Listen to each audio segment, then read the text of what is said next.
ఈరోజు గౌరవనీయులు మహారాజ్ శ్రీ ముద్రగడ పద్మనాభం గారు అనారోగ్య కారణంగా ఆసుపత్రిలో వైద్యం చేయించుకుంటారు.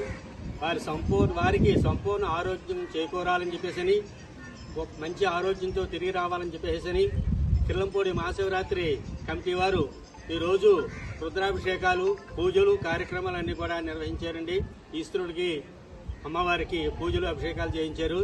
వారు సంపూర్ణ ఆరోగ్యంతో తిరిగి రావాలని చెప్పేసి ప్రజలందరూ కోరుకుంటున్నారు. కమిటీ వారు కూడా కోరుకుంటూ ఈ కార్యక్రమం నిర్వహించారని చెప్పేసి నేను తెలియజేస్తున్నాను. ఓం నమః శివాయ, ఓం నమః శివాయ, ఓం నమః శివాయ, ఓం నమః శివాయ.